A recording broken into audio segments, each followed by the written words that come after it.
Olá pessoal, sejam bem-vindos ao canal Professor Baroni e hoje nós vamos falar de fundos imobiliários. A cada dia que passa as pessoas estão mais sedentas por informações, alguns vendo com um pouco de preocupação, outros vendo como grandes oportunidades, então vamos entender um pouquinho melhor esse contexto todo aqui.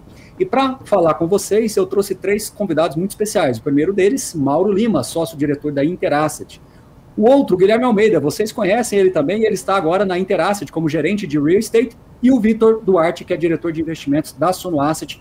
Vamos falar um pouquinho sobre fundos imobiliários. O pessoal do Banco Inter preparou um material muito legal que a gente vai compartilhar daqui a pouco, mas antes disso, vamos começar pelos mais jovens. Mauro Lima, tudo bem, Mauro? Tudo bem, prazer estar com vocês, obrigado pelo convite. Legal. Guilherme, tudo bem? Como é que tá aí? Fala Baroni, fala Vitor, um prazer estar aqui mais uma vez conversando aqui, agradecer o espaço e o convite para a gente falar um pouquinho aí dos fundos imobiliários, do momento que a gente tem passado aí. Legal. Vitor, tudo bem? Como é que estão as coisas? Mercado bem agitado, né? Tudo bem, estamos aqui com o cinto de segurança apertado, firme na cadeira, e a sugestão inicial que eu dou para todo mundo que está assistindo esse vídeo aqui, tenha calma, manter os cintos apertados e busque a informação, a começar por esse conteúdo que a gente vai discutir aqui agora, para que você possa tomar decisões sensatas nos momentos mais agitados do mercado. Inclusive, na época da pandemia, né, a gente fazia lives diárias, às vezes 2 lives por dia, justamente para trazer a experiência e a visão dos gestores. E, obviamente, a gente está seguindo um pouco desse protocolo, a gente está muito próximo dos investidores agora, e eu queria já começar perguntando, Mauro, é meio contraintuitivo investir no mercado de fundos imobiliários vendo uma queda tão significativa assim, né? A sua experiência no ramo imobiliário, no mercado real, na economia real, qual é, eu acho que o grande ponto de observação que às vezes o investidor, pessoa física, deixa passar e que você gostaria de trazer para a gente nesse primeiro momento aqui? Obrigado, Baroni. Acho que você não poderia ter começado com uma pergunta melhor, né? Eu estava brincando aqui com o nosso time e acho que a gente está na Black Friday dos fundos imobiliários. A gente está conseguindo comprar cotas com desconto que, mal comparando, digamos que o investidor ele decida investir no mercado imobiliário de alguma forma. Ele foi lá, comprou um apartamento para renda, alugou, o locatário está lá, pagando em dia, tudo em ordem. Ele pagou por esse apartamento R$100 mil.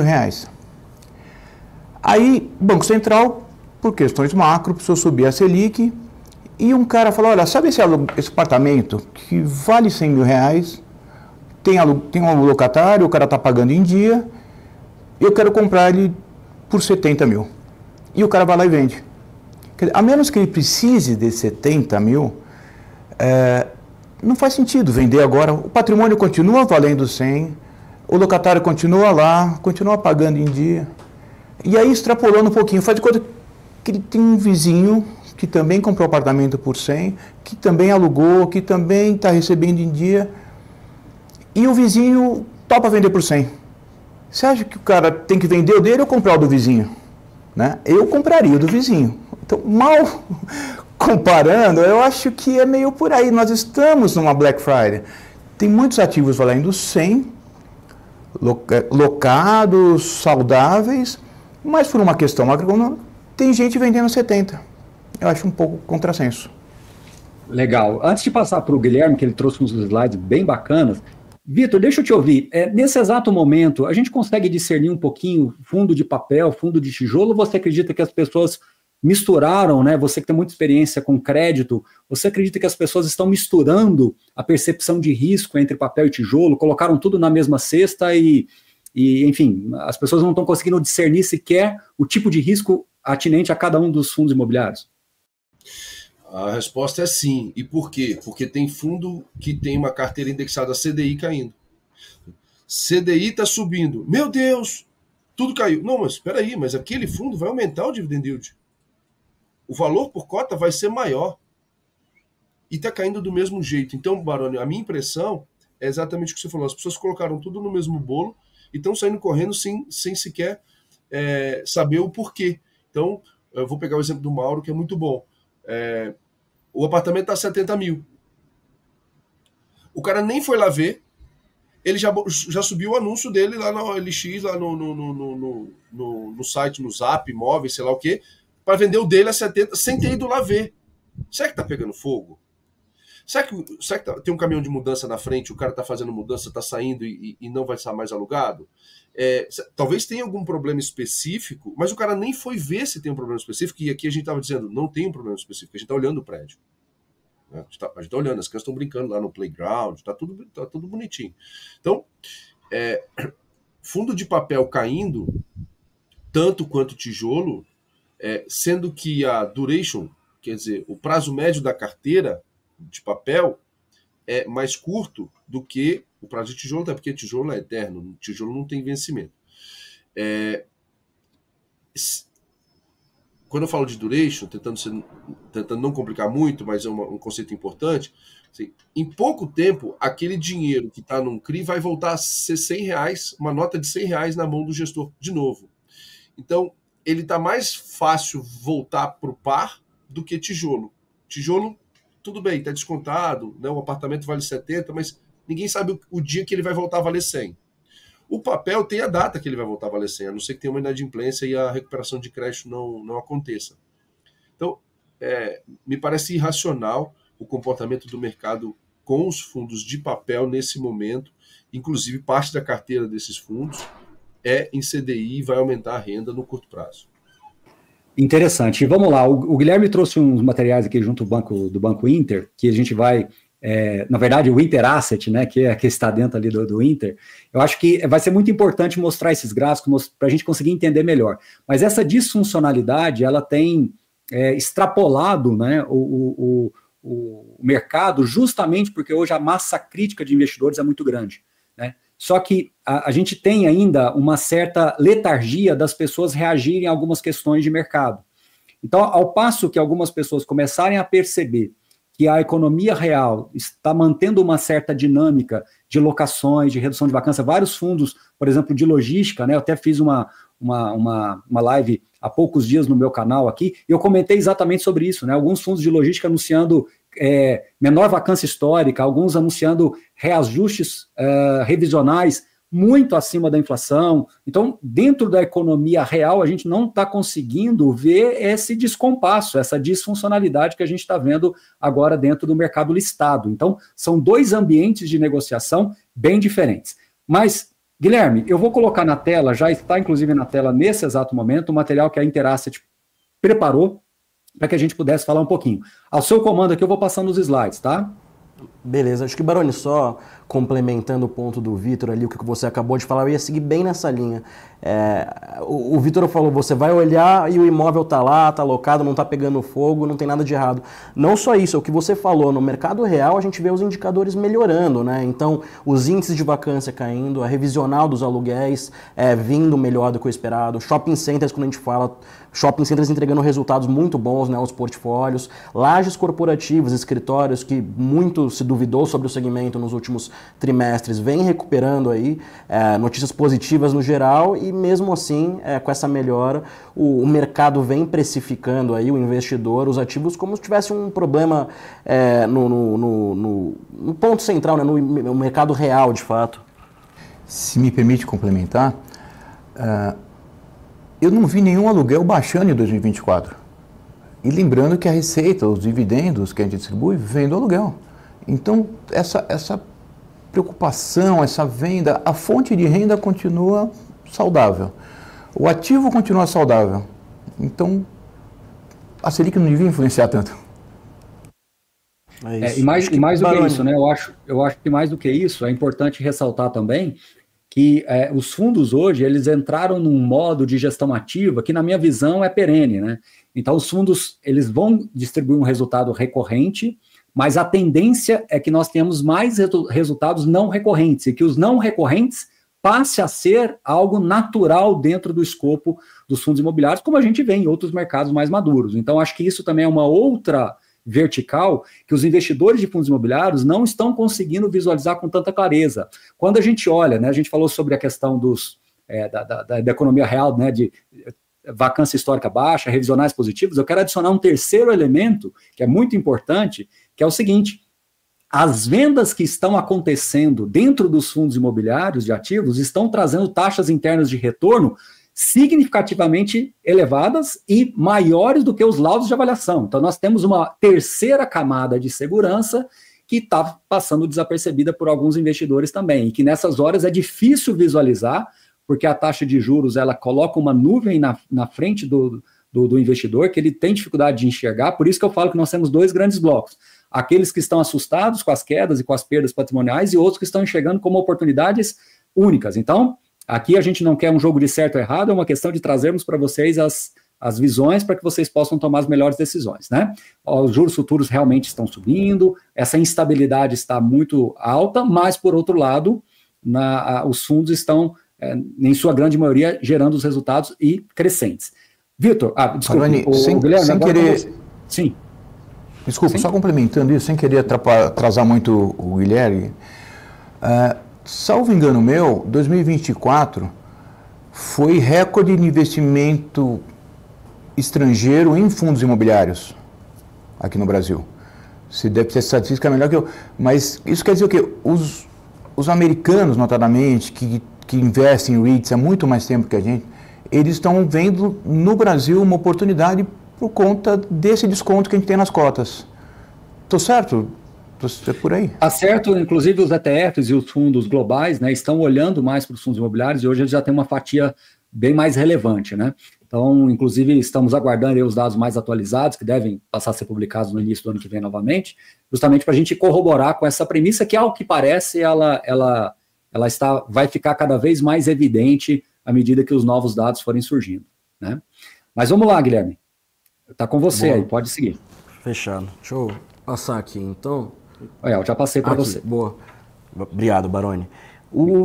Começando a entrar nos dados, né, em valores, e colocar bem visual ali para o investidor que está acompanhando esse vídeo. O que a gente fez nesse primeiro gráfico aqui? A gente trouxe como a relação de precificação dos fundos imobiliários funciona frente ao juro real, né? Então, em marrom, a gente traz ali o juro real da NTN-B, com vencimento em 2035. A NTN-B ela é o Tesouro Direto indexado à inflação, né? Então é o principal título que a gente usa para precificar os fundos imobiliários, dada a correlação deles com a inflação. E o próprio IFIX. Só que o que a gente fez aqui? A gente tirou o efeito dos dividendos, né? O IFIX ele é um índice que ele considera o reinvestimento dos dividendos dos fundos dentro dele, e aí, naturalmente, ele acaba sendo inflado no longo prazo um pouco por esses reinvestimentos dos rendimentos. Quando a gente tira o efeito do dividend yield, dos dividendos, a gente vê que hoje a gente está vendo um mercado com preços abaixo do auge da pandemia, né? Então, daquele momento de mais pânico ali em março de 2020, quando teve aquela venda generalizada, circuit breakers na Bolsa Brasileira, a gente tem o preço hoje dos ativos menor do que nesse momento de tanta incerteza, né? Quando os escritórios estavam ali entregando, as empresas estavam entregando áreas, né, de escritórios, os shopping centers estavam ali em xeque sobre o que ia ser, vai fechar, não vai retomar em algum momento, não tinha vacina. Então, a gente está hoje, por um risco macro, penalizando mais os ativos do que nesse momento de incerteza que a Covid gerou, né? Que foi ali um evento de cauda, um cisne negro que a gente fala, né? Então, parece estar um pouco exagerado aqui a precificação desses ativos hoje, frente ao que a gente já viu no histórico passado, né? E antes de você seguir em frente, Vitor, eu queria que você fizesse um comentário. E detalhe que alguns desses fundos hoje estão pagando mais rendimentos do que pagavam nessa época que estavam no pior momento da cotação, né? Então, alguns fundos de shoppings nessa época pagavam menos do que hoje, alguns fundos de logística também, alguns fundos de renda urbana. Então, isso é o que é o mais interessante da gente observar dentro do contexto, né? É interessante olhar esse FIX emagrecido, vamos dizer assim, sem roupa, aqui, porque quando você vai olhar para trás e comparar o que rendeu mais, é importante ter o total return, que é o IFIX original, que é com os rendimentos. Mas para olhar para frente, o teu preço médio, o quanto ele rendeu no passado, significa zero. Não importa nada. Assim, quanto uma ação já subiu, quanto um fundo imobiliário já subiu ou já caiu, vou olhar para frente, deveria influenciar zero na tua análise. Você tem que olhar o que está embutido ali. E até porque é assim que as pessoas olham o Tesouro Direto. Eu acho engraçado as pessoas olharem o Tesouro Direto para frente e a ação e fundo imobiliário olhar para trás, né? Porque não está escrito no título ali, no Tesouro Direto está escrito no título, vai render IPCA mais 7. Mas para render IPCA mais 7, esse título que saiu de IPCA mais 4 veio para IPCA mais 7, esse 3% ao ano, vezes o prazo médio ponderado dele, por exemplo, de 10 anos, esse título já se desvalorizou 30%. E a pessoa não se assusta com o Tesouro Direto caindo 30%, mas se assusta com o fundo imobiliário caindo 30%. Aqui estão os dois nus. Aqui está a NTNB pelada e o IFIX pelado, olhando para frente, olhando o preço por metro quadrado. Aqui a gente está olhando o preço por metro quadrado. Não importa quanto de dividendo colocou no nosso bolso. A gente está olhando aqui o valor patrimonial, o valor a mercado, né? Dos CRIs e dos tijolos aqui. Toda uma média está dando 1.590 pontos. Isso abaixo da pandemia, assim, claramente, você está comprando o metro quadrado, você está nu aqui, olhando o metro quadrado, você está comprando o metro quadrado mais barato do que na pandemia. Não parece razoável. A gente está, assim, não sabe questão fiscal, onde o país vai parar, o quanto de inflação está encomendada, né? A gente está engravidando de uma inflação, de uma potencial inflação alta. O choque de juros vem justamente para que a inflação não aconteça. Então, assim, a inflação não acontecendo, o PIB não sendo destruído como foi, sei lá, nos 3 anos ali, do 14, 15, 16. Não faz no menor sentido o preço dos ativos estar 1.590 aqui no ajustado, entendeu? Eu queria pegar uma opinião do Mauro nesse sentido de quem tem experiência na economia real. Mauro, dessa época para cá, o custo da construção deve ter tido uma alta significativamente, né? Ou seja, como o Vitor comentou, o tijolo está mais barato no mercado listado, mas na economia real o tijolo ficou bem mais caro, né? Sim, sem dúvida. Um galpão logístico, mão de obra, quanto, mais ou menos? Desculpa, não... Num galpão logístico, por exemplo, para construir há 5 anos atrás e hoje, quanto que você acredita que mais ou menos variou de preço? Claro que depende de região, de terreno, de uma série de fatores, mas mais ou menos. Olha, eu diria pelo menos 20%. Então, quer dizer, teve um aumento real de custo de construção, né? Fora os terrenos, notadamente os terrenos Prime tiveram um aumento muito maior, né? Porque, como eu sempre falo, o terreno é a matéria-prima do mercado imobiliário, né? Sem o terreno a gente não faz nada. E a matéria-prima tem encarecido muito, principalmente nos lugares Prime. Legal. Muito bem. Vamos para o próximo. Me permita um depoimento aqui em relação a isso. Eu conheci um empresário que faz galpão. O negócio dele é fazer galpão e vender, fazer alugar e depois vender. E ele é um cara que é mais do mercado real do que do listado.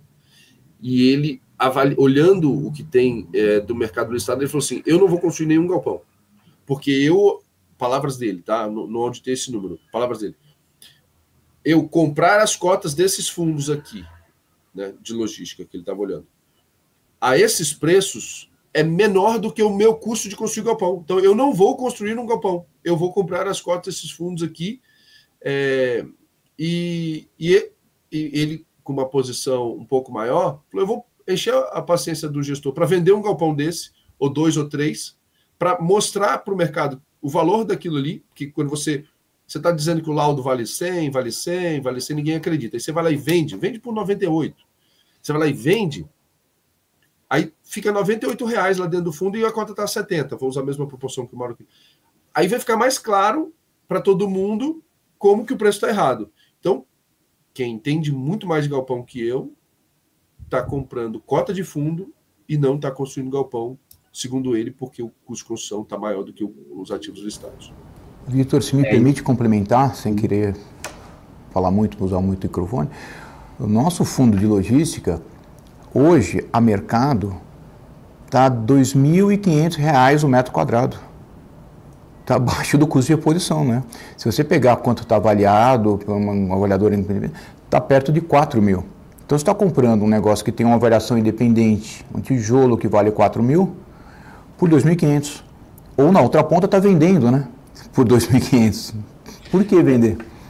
E me corrija aqui, Mauro, e no caso seu, vocês ainda venderam um ativo, né? Especificamente, né? Vendemos um ativo de Goiânia.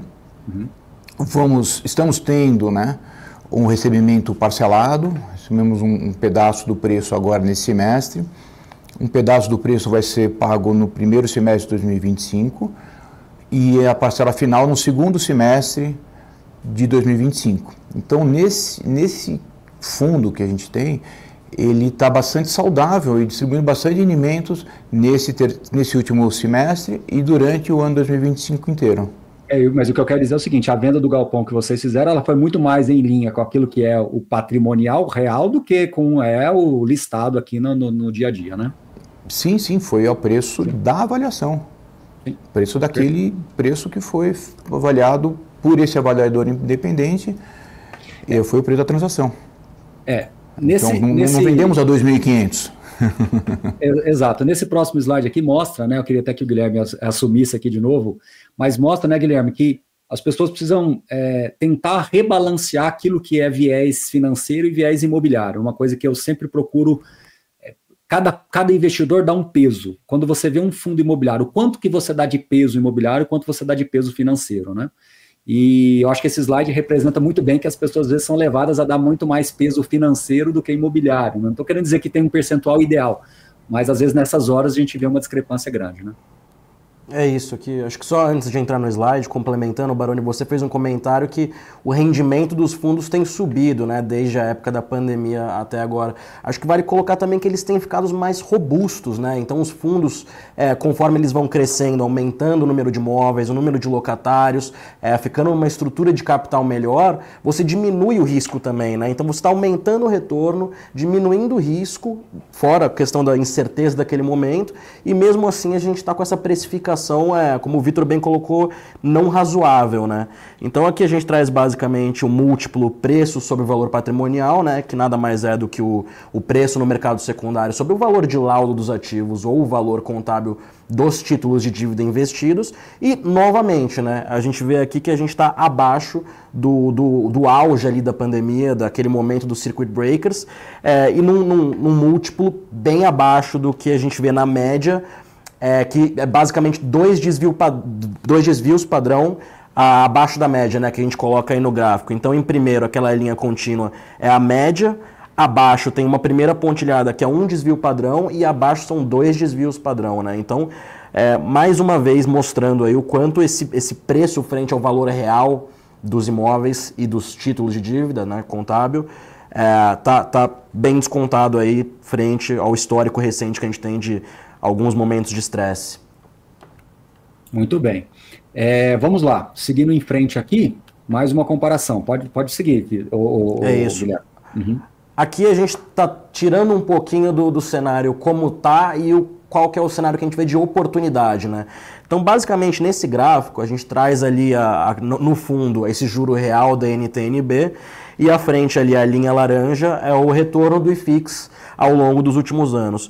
E o que a gente traz aqui, basicamente, no último ciclo de arrefecimento mais contínuo, mais longo do juro real, como que o IFIX se comportou. Então, aquele investidor mais sangue frio, que teve um pouco mais de paciência, um pouco mais de racionalidade, que entrou naquele momento de juro real ali em 7%, como que foi o retorno dele nos anos que se seguiram, quando o macro deu uma melhorada?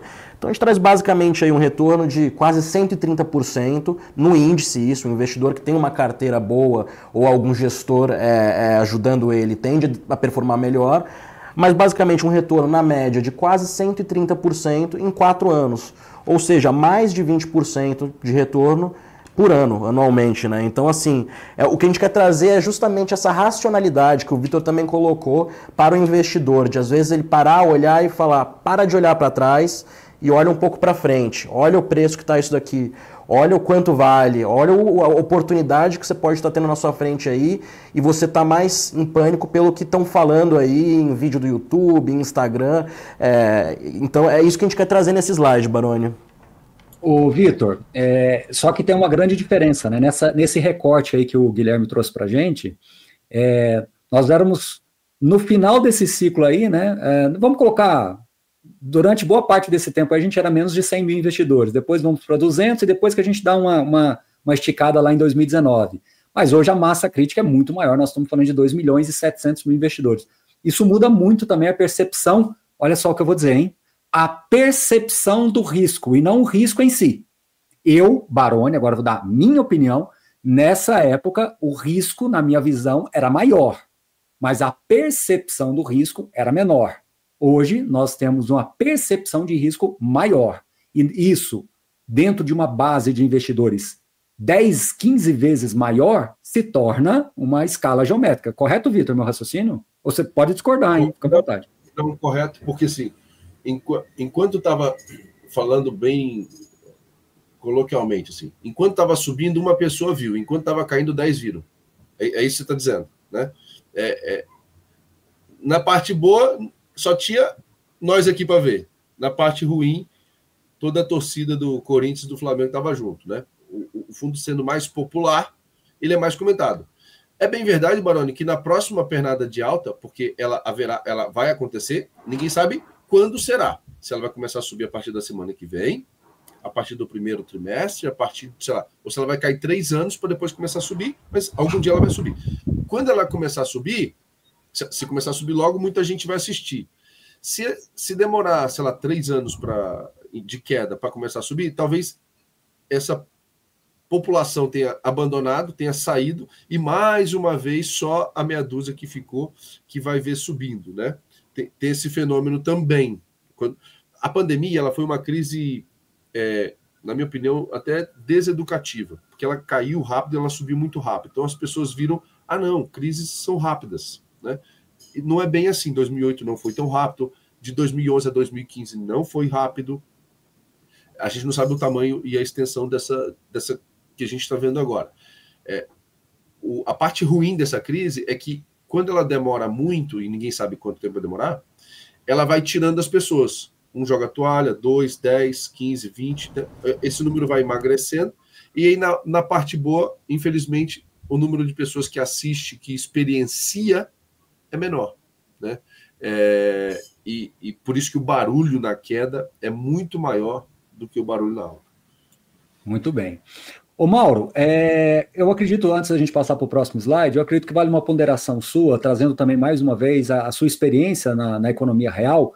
Como é que é a cabeça do investidor de mercado imobiliário real, né? Ele também enxerga oportunidades nesse momento em que o mercado está um pouco mais avesso a risco? Como é que é o comportamento dele? Dos grandes investidores que você sempre teve muito contato.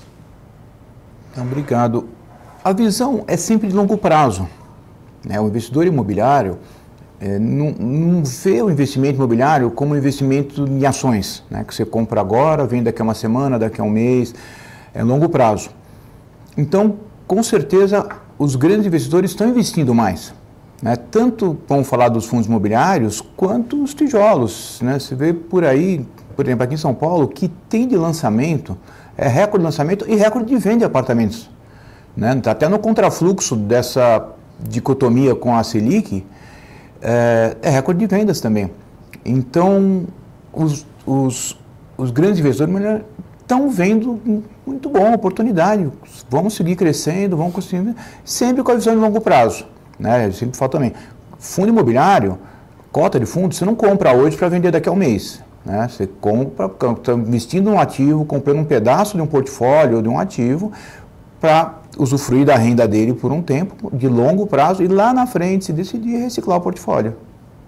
Muito bem. Bom, seguindo...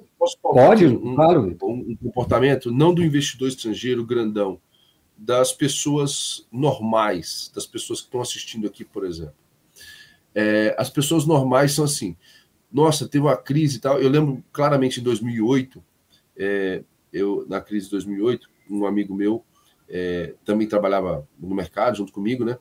O mercado caindo, as ações tudo caindo e tal. Aí a mãe dele falou assim, nossa, é melhor a gente tirar o dinheiro do mercado e comprar um apartamento, né? Aí ele, indignado, mãe, mas é a crise de crédito imobiliário. Como assim, vou comprar um apartamento? Né? E ele ali cheio do conceito financeiro, querendo convencer a mãe.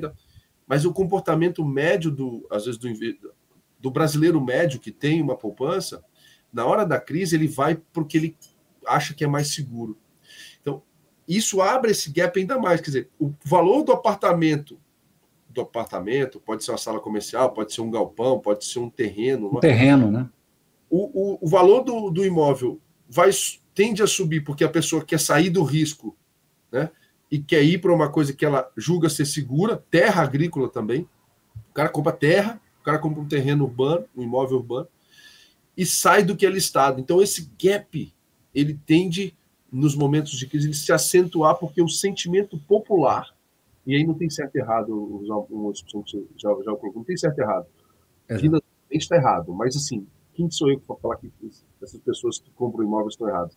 Então, essa tendência tende a abrir esse gap, e quem é frio e analista vai e pode aumentar o risco da carteira, tem isso também, a pessoa não pode sair do perfil de risco, é o momento de comprar cotas de fundos listados.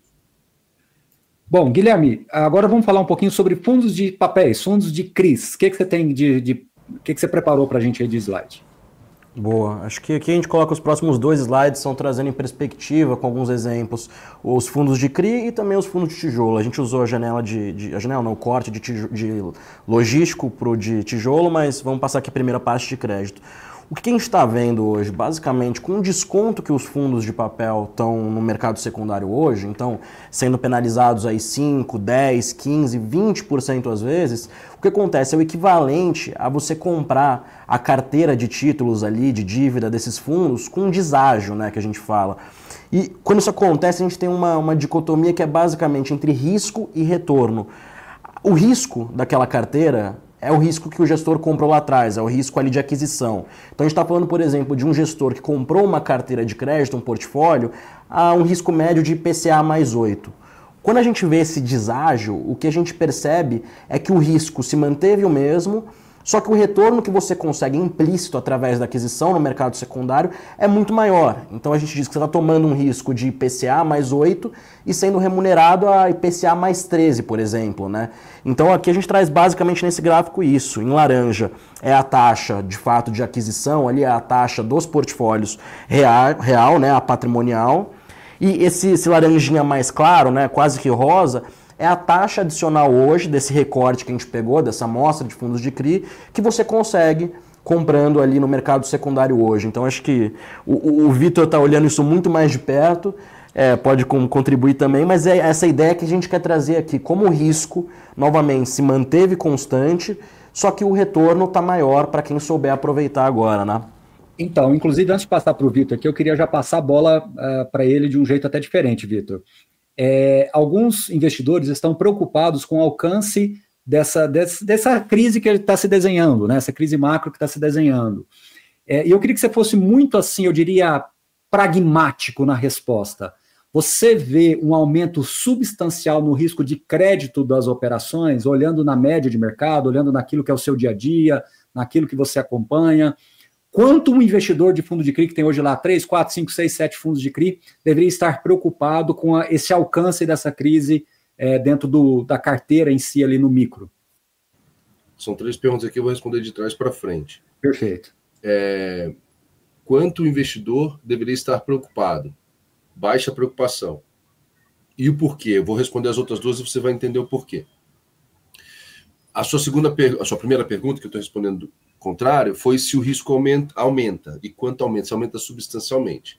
Taxa de juros para cima é um choque na demanda, é uma inibição da economia, é uma injeção para a economia parar, porque a economia na dinâmica que estava ia causar inflação. Então, aumenta o risco de crédito, sim. Pode ser que a venda de apartamentos seja mais lenta, né? Pode ser que as pessoas encomendem menos, então comprem menos, e aí as lojas vão precisar de menos espaço de armazenagem. Então, o PIB pode ser afetado e o risco de crédito aumenta, sim. Não significativamente, mas aumenta. Só que aí, pegando o dado do Guilherme, assim, quanto que isso já está no preço? Olha o último ponto aqui, ó. IPCA mais 7 alguma coisa foi a taxa, IPCA mais 12 é o que está marcado, porque é 7 mais 5 qualquer coisa aqui, né? Vamos lá. Se a taxa de juros livre de risco está dizendo que IPCA mais 7 ou 6 e qualquer coisa é a taxa, é o CDI, olhando para frente, o CDI projetado, ele mostra um IPCA mais quase 7, a gente tem 5% de prêmio de risco. Isso significa que se você tomar uma inadimplência de 5%, você vai ganhar igual o Tesouro Direto. Se você tiver uma inadimplência menor que 5%, você vai ganhar mais que o Tesouro Direto. Se tiver uma inadimplência maior que 5%, só que 5% não recuperar... Só que 5% no total da taxa, que representa uns 40% da carteira, né? Sim. Tá, assim, se todos os fundos imobiliários perderem 5% na média de todos os ativos, o que é impensável, certo? Eu estou falando no macro. Então, por que o investidor, apesar de eu ter respondido sim para o aumento esse choque de juros aumenta o risco, tá? A resposta é sim. Por que a última pode ficar tranquilo? Porque muito disso está no preço. Boa parte dos créditos que eventualmente atrasarem e tal, vão ter recuperação, né? Os créditos dos fundos imobiliários, em sua maioria, possuem uma garantia e possuem uma margem de garantia satisfatória.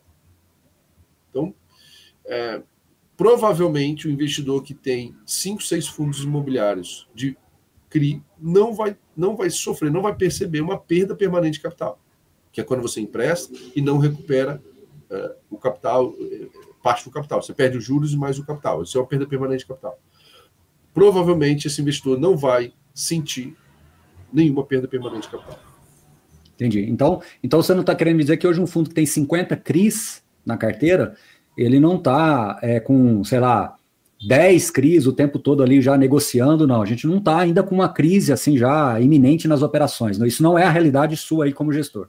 Não, um ou outro que tá com o covenant mais apertado, que está com a margem de segurança que furou um pouquinho e está correndo atrás. Então, é um ou outro ativo que a gente vê chamando a Assembleia. Em 2020, a carteira toda, quase que a carteira toda passou por Assembleia, porque shopping, por exemplo, fechou, aí você tem lá, que o shopping tem que ter uma receita de tantas vezes o saldo, a próxima PMT.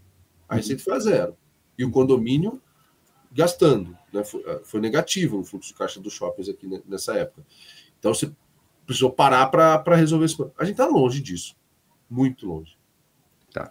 Eu já fazendo aqui, já até puxando para o próximo slide, que já é a parte de tijolo, de logística, antes de fazer o slide, eu queria já emendar com a pergunta para o Mauro na visão do tijolo, se a inadimplência está alcançando o tijolo também, Mauro. Você tem vários locatários no fundo, assim, existe uma procura significativa por renegociações e inadimplências? Zero necessidade de negociação, muito pelo contrário, né? A gente teve um locatário que saiu em outubro, em novembro alugamos um valor maior. Então a procura continua maior, continua funcionando bem. Inadimplências, elas são transitórias, elas não são definitivas, né, Mauro? Às vezes é uma questão de... Não, as inadimplências, principalmente do nosso portfólio, desculpa ter interrompido, Baroni, elas são de curtíssimo prazo. É alguém que teve uma dor de barriga em outubro, que pagou em novembro. Não são inadimplências, são atrasos. Eu chamo de atrasos no pagamento. Não tem um inadimplente crônico que está 6 meses, 3 meses, até porque se 6 meses já estaria despejado, né? Mas não tem nada. Então, Mauro, eu queria até te voltar nessa questão aqui. Então, os atrasos, eles são sempre assim, entre um mês e outro, não é nada definitivo, alguma coisa que realmente traria uma preocupação, né? Sim, eu acho que o termo técnico é esse, é atraso no pagamento, não é inadimplência. Tá. Não pagou um mês, no mês seguinte paga por alguma coisa de usuraria, alguma coisa do locatário sempre, mas a gente sempre recupera no mês seguinte. Tá. E Guilherme, você trouxe aqui uma lupa nos fundos logísticos, né? Você pegou aí 8 fundos logísticos, inclusive, não, até mais, né? Foi isso mesmo? São 9 fundos, aqui são 8 e aqui a gente só deixa marcado o INLG, que é o da Asset do Inter, na Interasset. Ok. Aqui o que eu fiz foi basicamente fazer um recorte, Baroni, dos maiores fundos logísticos no mercado hoje em PL, né, negociados, então com mais de 500 milhões, e que são majoritariamente imóveis logísticos, né? Então a gente tirou um pouquinho para não camuflar um pouco o valor, aqueles que têm parte significativa em industrial, né, imóveis industriais. Então, o que a gente está tratando basicamente daqueles puros sangues logísticos. E o que a gente quis trazer foi, novamente, a assimetria entre o valor de laudo e o valor negociado, né? Então, tirando o fundo 1 ali à esquerda, todos os outros fundos vêm negociando a menos do que vale em laudo os ativos, né? A carteira de ativos. Então, em laranja abaixo, a gente tem o preço de mercado, acima em rosa, né, esse laranja um pouco mais claro, seria o desconto equivalente pelo desconto no fundo no mercado secundário, e aí a soma das duas barras seria o valor de laudo, né? Então a gente vê que tem fundos que estão basicamente chegando já num desconto de quase 50% sobre o valor do laudo do imóvel, né? Então bastante assimétrico aí, já com desconto médio ali acima de 20%, né? Como está ali na legenda ali acima. Uhum. Bom, antes da gente concluir aqui, o Vitor, no caso dos fundos de recebíveis, também tem a possibilidade da gestão ativa, né? Só para concluir aqui, do mesmo jeito que pode vender um imóvel, também alguns CRIs podem ser vendidos, né? Podem, e isso encurta ainda mais a duration, né, que eu falei. Obviamente, em massa a gente não vê grandes vendas, tá? De CRI, não vemos em massa, porque como ninguém está captando, ninguém está com dinheiro novo, não tem uma fonte nova de entrada de recursos, você vê negócios bastante pontuais. Muito bem. Bom, pessoal, eu queria agradecer mais uma vez, registrar aqui a presença, né, do Mauro Lima, que é sócio-diretor da Interasset, o Guilherme Almeida, que é o gerente de Real Estate da Interasset, e o Vitor, que trouxe muitas contribuições aqui, o Vitor Duarte, que é diretor de investimentos da Suno Asset. Eu acho que foi muito produtiva essa live, a gente conseguiu aqui ter uma visão um pouquinho diferente, como é que também o pessoal da Inter está enxergando, e com as contribuições aqui do Vitor, eu acho que foi muito importante. Pessoal, então eu queria agradecer, né, queria passar as considerações finais, aí um conselho final, até ver como que vocês aí deixariam essa mensagem final para os investidores que estão nesse momento, que eu acho que estar próximo deles é importante, que é o que a gente está fazendo aqui. Vamos começar agora ao contrário, Vitor, só para a gente encerrar. Boa. Eu queria pedir para o investidor fazer uma análise, que ele analise o mercado de fundos imobiliários, de ações, de ativos listados, da mesma forma como ele avalia os ativos reais. Ele já parou para fazer conta algum dia se ele comprava um apartamento ou se ele alugava. Ele já parou para fazer conta um dia se valia a pena entrar de sócio de um amigo dele, sei lá, num bar ou numa empresa XYZ, que é na economia real. Ele já fez esse exercício algum dia, né? E como era? Quando ele abriu uma empresa nova, ele não olhava para trás, porque não tem histórico, ele sempre olhou para frente, sempre, vai vender quanto? Qual que é a margem? Olhando para frente, sempre olhando para frente. Então, fundo imobiliário, ações, o que quer que você vá analisar, olha para frente. Qual é a taxa embutida naquele fundo, qual a taxa de desconto embutida naquele ativo, naquele fundo, quando você compra? Você está comprando quantos reais o metro quadrado? Qual dividend yield você está encomendando da agora para frente, né? Se você fizer esse exercício, eu tenho certeza que, primeiro, você vai se acalmar olhando essas cotações, né? E depois, muito provavelmente, você vai fazer excelente negócio, como a gente já viu aqui nesse vídeo, um gráfico mostrando o retorno de quem compra nesses momentos de crise. Você vai fazer muito bom negócio, só tem um problema. Você vai ficar com gostinho, quando a cota subir de 70 para 90, você vai ficar com pão duragem, você nunca mais vai querer comprar 90, porque você fica ancorado naquele, poxa, eu gostava quando eu comprava 70 e tal. Só esse gostinho amargo você vai ficar, quando subir para 100, você não vai querer comprar mais os seus aportes mensais, vão te dar um pouco mais de dor, por causa do saudosismo de lembrar que um dia você começou a comprar esse negócio a 70 reais. É isso aí. Eu tenho dito o seguinte, aliás, deixa eu passar para o Guilherme, depois eu dou uma mensagem final aqui. Vai lá, Guilherme. Não, beleza, obrigado, Baroni. Acho que para fechar aqui um pouco do que o Vitor falou no início da nossa conversa, é ter um pouco de racionalidade, calma, olhar, respirar e entender de fato o que a gente está tendo de oportunidade, de risco real e quais são as perspectivas. Então aquela coisa, o sangue frio de não ir no pânico, não sair vendendo porque alguém falou, não sair vendendo porque está caindo, ter essa racionalidade mesmo na hora de investir. E também, contribuindo, aí tem uma brincadeira que a gente faz bastante tempo, eu e o Vitor aqui, que é a questão do preço médio. Muita gente está olhando agora e fica se prendendo nessa ancoragem passada.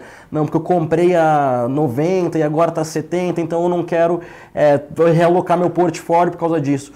A brincadeira que a gente sempre fez foi, gente, a única entidade que se importa com o seu preço médio e deve se preocupar com ele é a Receita Federal na hora de apurar imposto de renda. De resto, o olhar tem que ser sempre para frente, igual o Vitor falou, tem que sempre olhar qual que é a oportunidade de agora.